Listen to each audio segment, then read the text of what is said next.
Teď vám představíme člověka, který docela zajímavě vstává, protože občas nevstává doma ve své posteli, no zkrátka vstává právě tam, kde se nachází. To je celkem obvyklé a normální. Ale on se nenachází vždycky na úplně obvyklých a normálních místech, protože je to cestovatel Martin Mikiska.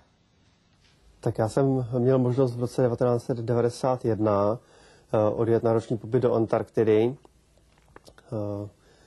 To byl takový projekt, taková česká soukromá iniciativa na ostrově Nelson, kde jsme teda ve 3 lidech zimovali. My jsme tam žili v takových nezvyklých podmínkách, protože ta stanice je zaměřená prostě na jednoduchý ekologický život, bez chemie, bez civilizačních vymožeností. Já jsem tam přišel na začátku antarktické zimy, v naší oblasti teda nebyla noc 24 hodin denně, ale ono, když je tma 18 hodin denně, tak ono to docela stačí na to, že když člověk ráno vyleze ven, než vyhrabe věci ze sněhu, který tam večer zapomněl, tak už se pomalu stmívá. Tak jako poslední oblast, kam jsem upnul svoji pozornost, byla himalajská oblast Ladakh, což je buddhistická oblast v severní Indii.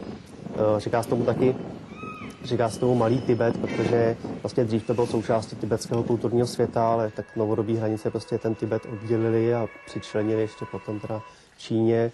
A Ladakh, vlastně tam ta kultura nikdy nebyla narušená, ten její vývoj, je to prostě ukázka toho, co dřív bylo v Tibetu. Ta cesta do toho Ladakhu byla speciální tím, že jsme tam měli teda s celou rodinou, s 2 malými dětmi, což bylo pro mě něco prostě nového. Klukům byly v té době 3 a 5 let, když jsme tam odjížděli.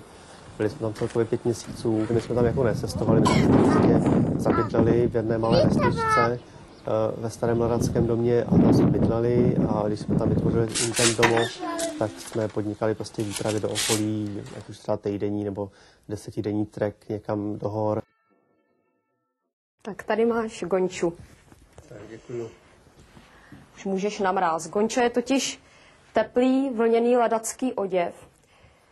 Tradičně se vyráběl z kvalitní jačí vlny a nosí ho tam úplně všichni, muži i ženy. Ženy mívají gonču v pase prostřiženou a dole nařasenou a pomáhá jim udržovat nezbytný tepelný komfort, protože při těch minus 20 stupních je to potřeba. Tak můžeš vyrazit. Žule. Žule. Ahoj. Ráno jsme donesli vodu, potom tatínek odjel do školy, kde učil a my jsme s dětma šli právě na tím krásným potůčkům, tam všude teče spousta potůčků, takže jsme prali jako místní potoce.